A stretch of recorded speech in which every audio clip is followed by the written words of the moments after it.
बाजूला केलं आणि परत भारतीय जनता पार्टीने हिंदुत्वाचा नारा सुरू केला. त्यांच्या लक्षात आलं हिंदू हिंदू म्हणून मतदान करायला लागला. 87 साली संभाजीनगरची महानगरपालिका झाली. त्या महानगरपालिकेला ज्यावेळेला शिवसेनेला यश मिळालं त्याच्यानंतर परत भारतीय जनता पक्ष शिवसेनेबरोबर यायला सुरुवात झाली.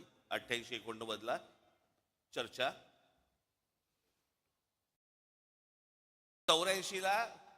1984ला शिवसेना भारतीय जनता पक्ष युती झाली होती आणि शिवसेनेचे 2 खासदारकीचे उमेदवार हे कमळावरती उभे होते, मनोहर जोशी आणि वामनराव महाडिक.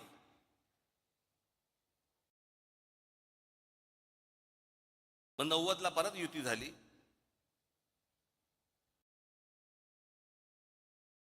88ला परत शरद पवार मुख्यमंत्री झाले. मग 95ला परत भारतीय जनता पक्ष शिवसेना युती झाली. युतीतलं सरकार आलं. 99ला परत तीच काँग्रेस सोडून शरद पवार बाहेर पडले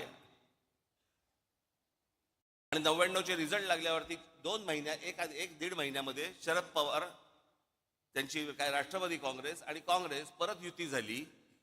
ज्या काँग्रेसला शिव्या घालून ते बाहेर पडले होते त्यांच्याच बरोबर दीड महिन्यात युती झाली. मी तुम्हाला का सांगतोय? त्या सगळ्यांनी आपापसात प्रत्येकाच्या स्वार्थासाठी सगळ्यांनी आपापल्या भूमिका बदलल्या. इथे मी कोणत्या स्वार्थासाठी भूमिका बदलली हो?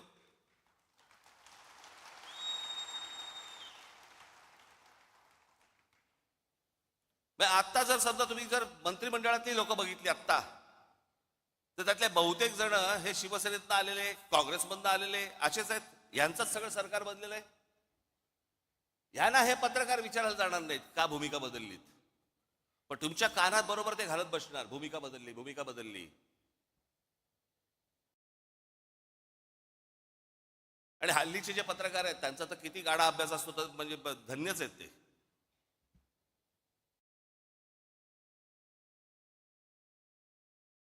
आजचा दिवस ढकलायचा, काही का बातमी टाके ना. आणि आता तर काय सगळे प्रत्येक पक्षाचे एक कल्लीच सगळे गोष्टी सुरू आहे. आता काल त्या कुंभमध्ये किती लोक गेली अजून आकडा येत नाहीये. त्या प्रकारे इतर पक्षांचं कोणाचं असतं आणि काय झालं असतं तर काय तमाशा केला असता चॅनलवाल्यांनी. आता काय नाही, सगळं चालू आहे, दाखवत आहेत बातम्या फक्त.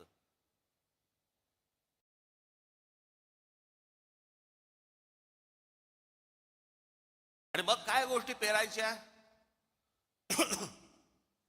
की राज ठाकरेंनी पहिल्यांदा नरेंद्र मोदींना पाठिंबा दिला, मग त्यांच्या ते विरोधात बोलायला लागले आणि मग परत त्यांनी सपोर्ट केला. का केला? कारण त्यांच्या मागे ईडी लावली, माझ्या मागे ईडी लावली.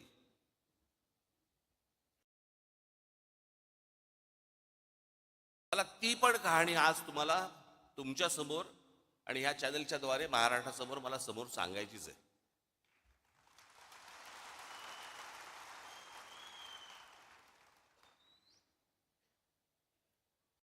मी जे आता तुम्हाला जे सांगणार आहे, इथे समोर महाराजांचा पुतळा आहे. त्याच्या समोर मी जे सांगीन ते शपथपूर्वक सांगीन.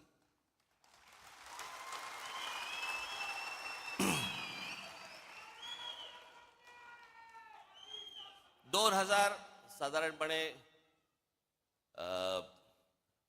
आता 2005 ची वगैरे गोष्ट असेल. मी ज्या शिवाजी पार्क मैदानामध्ये, शिवाजी पार्कमध्ये जिथे मी लहानाचा मोठा झालो, तिथे आम्ही लहानपणापासून ती कोइंदूर मिल पाहत होतो. काही नाही, येता जाता ती डोळ्यासमोर यायची. एके दिवशी, ही 2005 ची गोष्ट, वर्तमानपत्रामध्ये मी बातमी वाचली. तोपर्यंत आम्ही आमचा व्यवसाय सुरू केला होता. आता व्यवसाय करणं हा तर काही पाप होऊ शकत नाही ना. अनेकांना व्यवसाय दाखवता पण येत नाहीत,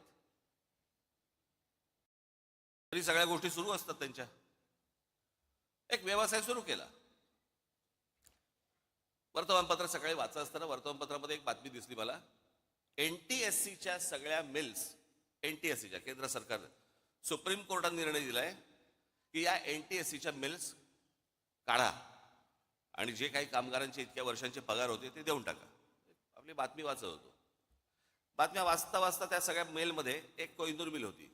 म्हणून मी आमचे जे पार्टनर होते त्यांना मी फोन केला. म्हटलं अरे असं असं समोर काहीतरी येते कोहिनूर मिलचं. तर त्यांनी मला सांगितलं पण हे ते प्रकरण खूप मोठं आहे. म्हटलं हो मला मान्य, मला खूप मोठं आहे, काय आहे एकदा चेक तर करू. म्हणून आमचे एक दुसरे सहकारी होते, त्यांना मी फोन केला, त्यांना बोलून घेतलं. म्हटलं जरा बसून बघा काय होतंय. त्यांनी सगळी आकडेवारी केली वगैरे वगैरे. ते बोलले आपण टेंडर भरून टाकू. पण ते सगळं गणित बिणित केलं, टेंडर भरून टाकलं. एके दिवशी त्या माझ्या सहकार्याचा म्हणजे पार्टनर होते त्यांचा घाबरत घाबरत फोन आला सकाळी. म्हणाले काय म्हटलं काय रे काय झालं एवढं काय घाबर. नाही ते टेंडर लागलं. म्हटलं मग घाबरतो कशाला. नाही नाही ते काहीतरी काय 400-500 कोटीचं काहीतरी ते टेंडर होतं काहीतरी द्यायचं. आणायचे कुठून. थोडक्यात माझी जरा थोडीशी जमीन पायाखालची सरकली होती. आता म्हटलं काय करायचं, दाखवायला तर नको. आमच्या एका दुसऱ्या मित्राला सांगितलं. मग त्यांनी ते IL&FS नावाची एक कंपनी होती, त्या IL&FS कंपनीशी ते बोलले आणि ती कंपनी बोलली की बाबा आम्ही पैसे भरायला तयार आहोत, तुमच्याबरोबर यायला तयार आहोत. म्हणून सगळे पैसे जेवढे असतात ते सगळे त्या कंपनीने भरले. आम्ही त्याच्यामध्ये पार्टनर होतो. 7-8 जण होतो आम्ही.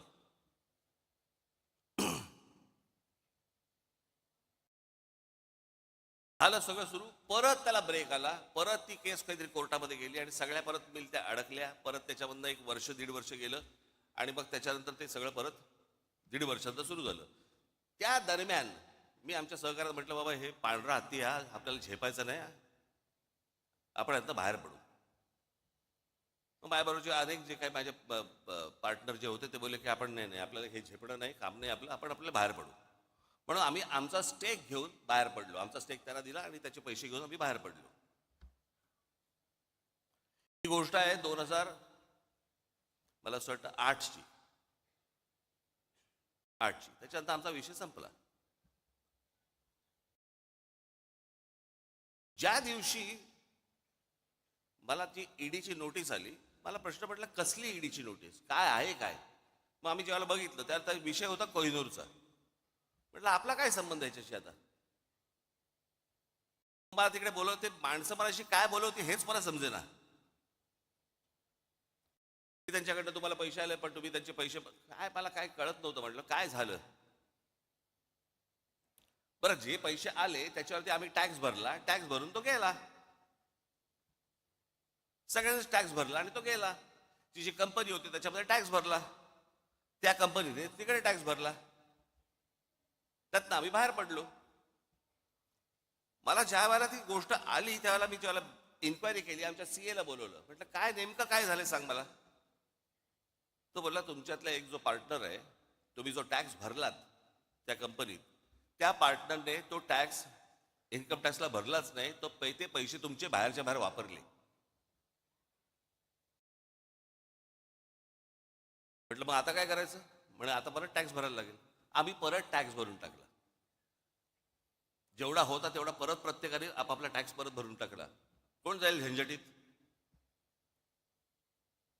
विषय संपला. आता एवढ्याशा गोष्टीसाठी राज ठाकरे ईडीला घाबरला आणि मोदींची स्तुती करायला लागला. मला काय देणं घेणं त्या गोष्टींशी. माझ्या डोक्यावरती तलवारी घेऊन नाही मी फिरत.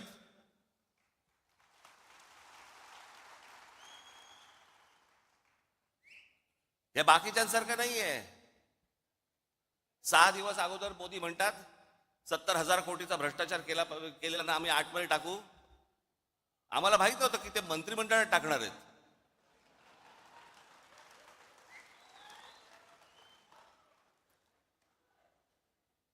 आतमध्ये टाकूचा अर्थ हा होतो हे मला पहिल्यांदा कळलं. किती किती तुम्हाला देऊ मला ह्याच्यामध्ये उदाहरणं या सगळ्या गोष्टींची. बघा आता आपण भारतीय जनता पक्षाने काय काय गोष्टी केल्या त्या आपण बघूया. हिम्मत बिस्वा शर्मा भ्रष्टाचाराचं मूर्तिमंत प्रतीक अशी ज्यांची संभावना भारतीय जनता पक्षाने केली होती, हिम्मत बिश्वा सर्वांची, त्यांना पक्षात घेतलं. नंतर दुसऱ्या पक्षात होते ते, भ्रष्टाचाराचे आरोप केले होते त्यांच्यावरती. त्यांना नंतर भारतीय जनता पक्षाने पक्षात घेतलं. त्यांना अर्थ, आरोग्य आणि शिक्षणासारखी खाती दिली. नंतर त्यांना 2021 मध्ये मुख्यमंत्री केलं. म्हणजे ज्यांच्यावरती भ्रष्टाचाराचे आरोप केले होते तिथे भूमिका नाही बदलली. हे तुम्हाला पत्रकार नाही सांगणार. मुकुल रॉय, पूर्व भारतात सरदारा नावाच्या समूहाने लोकांना भरमसाठ रिटर्न्स देतो म्हणून पैसे गोळा केले आणि त्यांचे पैसे बुडवले. या घोटाळ्याचे शिल्पकार मुकुल रॉय हे मुकुल रॉय होते असा भाजपाचा आजचा आरोप होता. 1917 मध्ये भाजपने मुकुल रॉयना पक्षात घेतलं.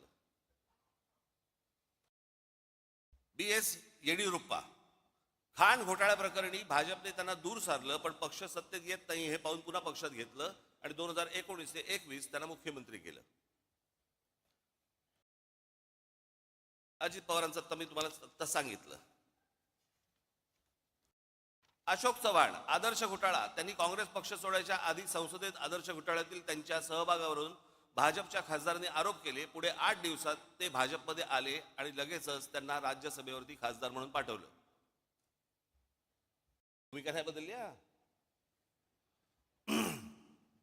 फारुख अब्दुल्ला यांनी काश्मीर मधल्या 370 कलमाला विरोध करणाऱ्या भाजपसोबत, भाजपचा 370 कलमाला विरोध होता सुरुवातीपासून, आपलं त्यांचा विरोध होता की ते असू नये म्हणून, आणि फारुख अब्दुल्लांचा विरोध होता ते काढू नये म्हणून. काश्मीर मधल्या 370 कलमाला विरोध करणाऱ्या भाजपसोबत 1999 त्यांच्या NDAचे घटक बनले फारुख अब्दुल्ला, आणि ओमर अब्दुल्ला परराष्ट्र राज्यमंत्री बनले. याच ओमर अब्दुल्लांच्या नंतर नॅशनल कॉन्फरन्सने 2009 मध्ये काँग्रेसबरोबर युती केली. भूमिका नाही बदलली. भाजपमध्ये आले, भाजपने भूमिका बदलली. हे तुम्हाला कोण सांगणार नाहीत. म्हणून मी तुम्हाला, राजकारणामध्ये आहात तुम्ही, तुम्हाला हे सगळे संदर्भ तुम्हाला लक्षात असले पाहिजेत, तुम्हाला माहिती असली पाहिजे. ज्या वेळेला हे लोक येऊन समोर ज्याला तुमच्याशी बोलतात आणि ज्याला त्याला सांगतात, आणि ही असली गोष्टी ज्याला अफवा पसरवायला लागतात, त्यावेळेला तुम्ही तयार पाहिजेत.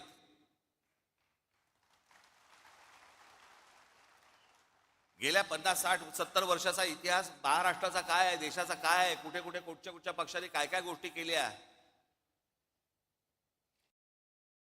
मुफ्ती मोहम्मद सईद, भाजपने 2015ला मुफ्ती मोहम्मद सईद यांच्यासोबत युती केली आणि पुढे मुफ्ती मोहम्मद सईद यांच्या निधनानंतर त्यांच्या मुलीला महबूबा मुफ्ती सईदला पाठिंबा दिला. म्हणजे ज्यांचा 370 कलमाला विरोध होता काढू नये म्हणून, ते मुफ्ती मोहम्मद सईद.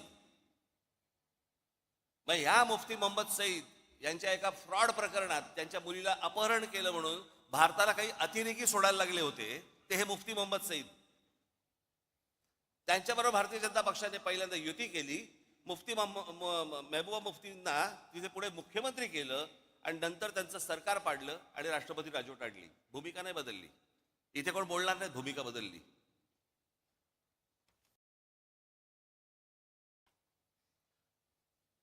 आता महाराष्ट्र देऊ.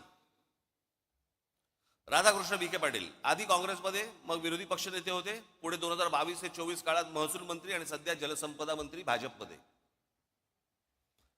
हर्षवर्धन पाटील, आधी काँग्रेसमध्ये होते, मग ते भाजपमध्ये आले. हर्षवर्धन पाटील भाजपमध्ये आले तेव्हा म्हणाले होते, आता शांत झोप लागते. ते हर्षवर्धन पाटील बोलले होते. सगळ्याचे व्हिडिओज आहेत, सगळ्या गोष्टी तुम्ही बघू शकता. नारायण राणे, गणेश नाईक, बबनराव पाचपुते, विजयसिंग मोहिते पाटील, पदमसिंग पाटील, किरीट सोमय्या ते केवढे आरोप केले होते. अनेक लोकांवरती आरोप केले विरोधी पक्षांमधल्या. आज ज्यांच्यावरती आरोप केलेत ना, ते सगळे आज मंत्रिमंडळात आहेत किंवा भारतीय जनता पक्षासोबत आहेत. त्यांना नाही कोणी विचारलं जात की भूमिका बदलली का, काय बदललं. हे जाणून बुजून तुमच्या खाली लागतात. जाणून बुजून तुम्हाला बदनाम करण्यासाठी म्हणून या गोष्टी सगळ्या पसरवल्या जातात. शिवसेनेचा ज्यावेळेला जन्म झाला 1966 साली, त्याच्यानंतर पहिली जी निवडणूक लढवली ती प्रजा समाजवादी पक्षाबरोबर लढवली. त्या निवडणुकीनंतर मुस्लिम लीग बरोबर युती पण केली होती. त्याच्यानंतर 77-75ला काँग्रेसला पाठिंबाही दिला होता. 80 साली युती पण केली होती नंतर भारतीय जनता पक्षाबरोबर.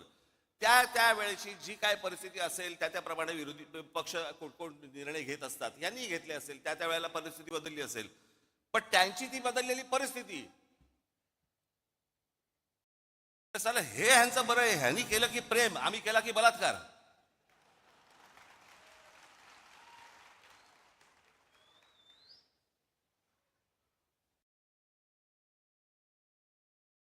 अरे आत्ता लोकसभेच्या वेळेला, ज्या वेळेला नरेंद्र मोदी ज्या वेळेला इथे शिवतीर्थावरती आले होते, त्यावेळेला मी त्यांच्या समोर बोललो होतो ना की 2014ची निवडणूक झाली त्यावेळेला मला जे बोलायचं होतं मी बोललोय. 2017ची निवडणूक झाली त्यावेळेला मला जे म्हणायचं होतं ते मी म्हणून झालेलं आहे. मी असं काही बोललो का की मी ते काही बोललोच नव्हतो, मी असं काही म्हणालोच नव्हतो, असं काही बोललो का? माझं बोलून झालंय, एकदा सुटलं की सुटलं.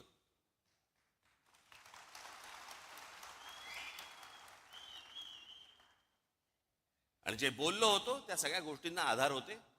जे चांगलं कराल त्याला चांगलं म्हणू, जे वाईट कराल त्याला वाईट म्हणू. या सगळ्या गोष्टी ज्या तुमच्या समोर आणल्या, हे कृपाशंकर सिंग, बबनराव पाचपुते, अजित पवार, हे सगळे देवेंद्र फडणवीसांनी किती लोकांवरती आरोप केले आतापर्यंत? भ्रष्टाचाराचे किती लोकांना बरोबर आरोप केले? कित्येक लोकांवरती, जे तुम्हाला आता त्यांच्याबरोबर मंत्रिमंडळात दिसतील. कित्येक लोक तर आता देव दर्शनाला जातात, पूजा करतात, देव पायात ठेवतात की फडणवीस किंवा किरीट सोमय्या कोणीतरी आमच्यावरती आरोप करा. चला, आरोप केल्यावर आतमध्ये जाता येतं.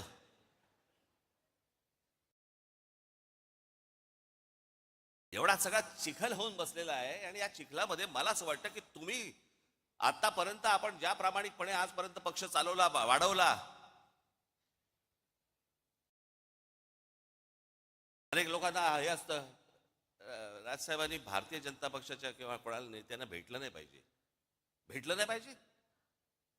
समोरचा बोलला चहा प्यायला येतो तर काय सांगू, घरीच पी.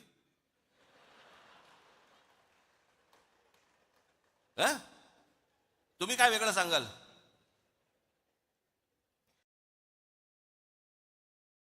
अहो पण ते मला जेव्हा भेटायला येतात ना त्यावेळेला मी तुम्हाला विकत नाही.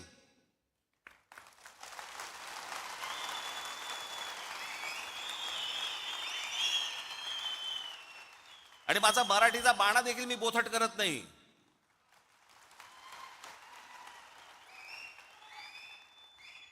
येतात, फोन करतात. आता मध्यंतरी मागे मी एकदा नाशिकला होतो, सकाळी सकाळी मी निघालो होतो दौऱ्यावरती, कुठे पुण्याला जायचं होतं. 7 वाजता गाडीत बसलो, समोरून चंद्रकांत पाटील आले. नमस्कार, काय म्हणताय बरं म्हटलं. मुंबईत आलो की येतो चहा प्यायला. परिस्थिती तुमच्यावरती आली, काय कराल सांगा मला? कशाला चहा कशाला प्यायचा? काय गरज आहे का चहा प्यायची? काय यायची काय आवश्यकता आहे का? मग काय गरज काय या चहा प्यायची? असं सांगू का त्यांना मी? अरे एक माणूस स्वतःहून सांगतो चला चहा प्यायला येतो तर ये म्हणणार ना, अजून काय म्हणणार? एकदा चंद्रकांत पाटील मला भेटायला आले. बरं हे काय करतात परत, ह्यातला प्रॉब्लेम काय आहे? हे बाहेर मग पत्रकार येतात, तिथे जाऊन हे काय बोलतात माहित नाही, आज काहीतरी वेगळंच असतं. बरेच दिवस झाले आपण भेटलो नाही, मागे एकदा लग्नात आपलं फक्त भेटणं एवढंच काहीतरी असतं. एकदा चंद्रकांत पाटील माझ्याकडे आले, त्याच वेळेला ते जेव्हा मला नाशिकला बोलले त्यावेळेला मुंबईत आलो की घरी भेटायला येतो.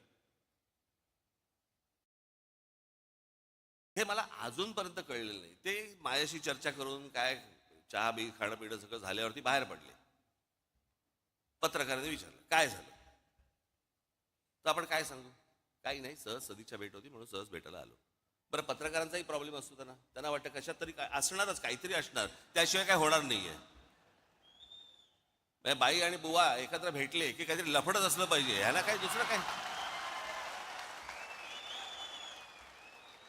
अरे नॉर्मल पण भेटू शकतात की नाही, बोलू शकतात की नाही, एखादा पुरुष स्त्री एखादे नॉर्मल बोलू शकतात, गप्पा मारू शकतात.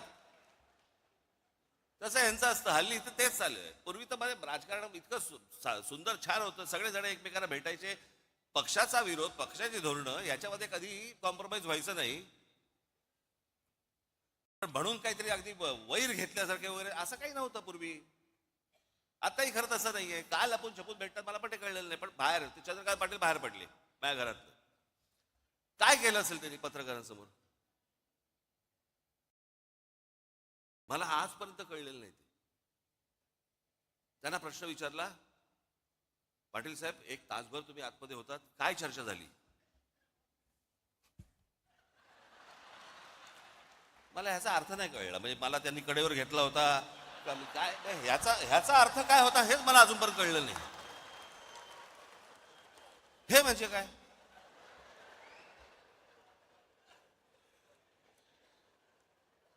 बरं मी काय पाहिलं नव्हतं. ते गेल्यानंतर पत्रकार आले आणि मला म्हणाले की त्यांनी असं केलं बाहेर गेल्यानंतर, म्हणजे काय झालं? मी म्हटलं असं केलं म्हणजे काय झालं? आम्ही दोघे एकमेकांना तेच विचारतोय, म्हणजे काय झालं? काय इकडे मी आक्रोड ठेवलं होतं, त्याच्यामध्ये दाबून दिलं आणि मी आक्रोड फोडून दिलं वगैरे, काय म्हणजे झालं काय?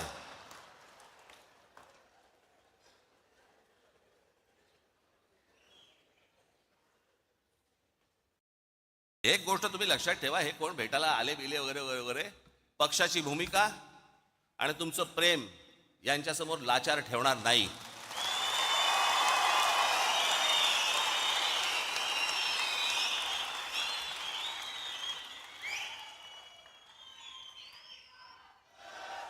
उद्या जेव्हा कधी निवडणुका होतील, काय होतील, कधी होतील, आता 28 तारखेला खरं तर निर्णय होता, तो 28 फेब्रुवारीला गेला. आता 28 फेब्रुवारीला गेला म्हणजे ऑक्टोबर नोव्हेंबर शिवाय निवडणुकाच होत नाहीत. तर ऑक्टोबर नोव्हेंबरला तरी काय अजून पुढे ढकलतील. त्यांना काय सरकारला प्रशासक नेमल्यानंतर प्रशासनाच्या हातात जर समजा या सगळ्या महानगरपालिका आणि सगळ्या गोष्टी असतील, कोण नगरसेवकांची ओझी उचलेल? त्याच्यामुळे कदाचित मला माहिती नाहीये, परंतु आता ही 28 फेब्रुवारी का 26 फेब्रुवारी काहीतरी तारीख ठरली आहे, याच्यानंतर अजून पुढे जाईल काहीतरी. ते सगळं ऑक्टोबर नोव्हेंबर डिसेंबरला निवडणुका होतील. तोपर्यंत मी का सांगतो तुम्हाला, फालतू खर्च करत बसू नका. कळलं का? या देवस्थानाला घेऊन चाललो महिलांना, या इकडे घेऊन चाललो दर्शनाला, हे ते आता काही करू नका त्या सगळ्या गोष्टी. कळलं का? आणि निवडणुकीच्या वेळेला या खिशे बाहेर काढून माझ्यासमोर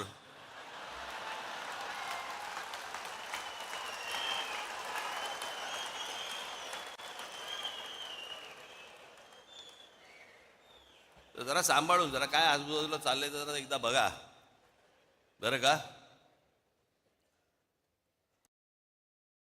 आज मला तुम्हाला एवढंच सांगायचं आहे, पुढच्या काही दिवसांमध्ये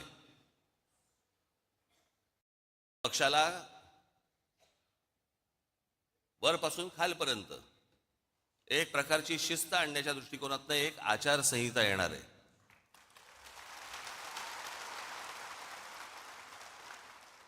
जी गोष्ट मी माझ्या विभागाध्यक्षाशी बोलीन तीच माझ्या शाखाध्यक्षाला पण कळली पाहिजे, तीच माझ्या महाराष्ट्र सैनिकाला पण कळली पाहिजे की काय नेमकं चालू आहे ते.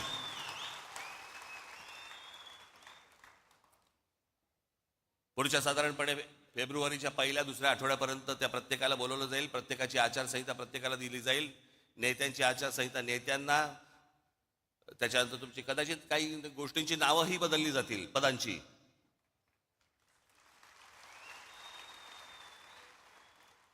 तर ते हळूहळू टप्प्याटप्प्याने त्या गोष्टी मी तुमच्यासमोर मांडीन. परंतु मी एक गोष्ट सांगतो तुम्हाला, मी लहानपणापासून अनेक पराभव पाहिलेत, अनेक विजय देखील पाहिलेत.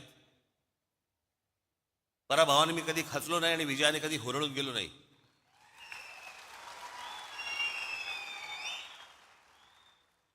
आणि खचलेले पिचलेले असल्या लोकांचं मला नेतृत्व करायचं नाहीये. माझ्याबरोबर राहणार असाल तर ठाम राहा.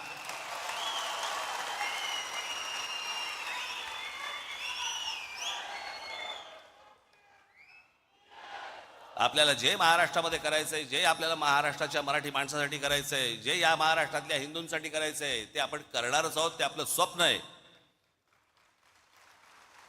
आज नाही उद्या उद्या नाही परवा, पण ते होणार म्हणजे होणार एवढं निश्चित आपण लक्षात ठेवावं. आज तुम्हाला हे सगळं मी पहिल्यांदाच येतो या सगळ्या ऑडिटोरियम मध्ये, मी कधी आलेलो नव्हतो. खरं ते वरती बसले सगळे चिकटवलेले दिसत वाटतात मला, हे सगळे ते प्लॅकार्डचे करतात ना तसेच दिसतात ते मला सगळ्या. आहात ना रे तुम्ही खरंच? हां हां. पण आज तुम्ही बऱ्याच दिवसानंतर तुमची भेट झाली, मलाही बरं वाटलं, मलाही आनंद झाला. एका उत्साहात, जल्लोषात, जोशात पुढच्या येणाऱ्या सगळ्या गोष्टी आपण पार पाडायच्या आहेत. घराघरापर्यंत जायचंय, लोकांचा विश्वास संपादन करायचा आहे. जे जे आतापर्यंत पक्षाने केलेलं आहे ते लोकांपर्यंत जाणं गरजेचं आहे. असल्या फालतू ज्या वेळेला अफवा पसरवल्या जातात त्यावेळेला तुमचा देखील राजकीय अभ्यास हा दांडगा असला पाहिजे आणि तुम्ही देखील पुरून उरला पाहिजेत त्या समोरच्या लोकांना. या गोष्टी मला असं वाटतं घेऊन तुम्ही आज सगळेजण आपल्या आपल्या घरामध्ये जाल. फेब्रुवारीच्या पहिल्या आठवड्यात, दुसऱ्या आठवड्यामध्ये आपल्या सर्वांची मी भेट घेईनच. तोपर्यंत तुर्तास आज इथेच थांबतो. धन्यवाद. जय हिंद, जय महाराष्ट्र.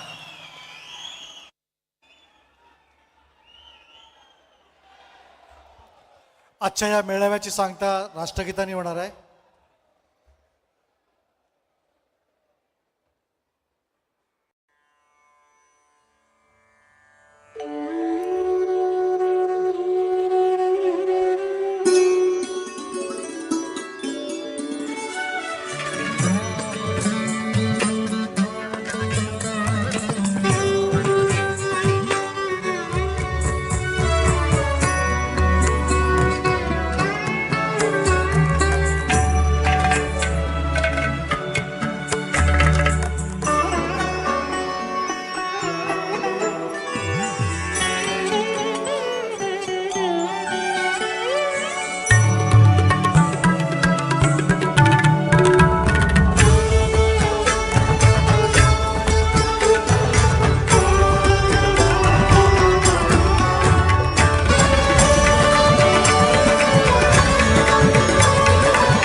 महाराष्ट्र नवनिर्माण सेनेचा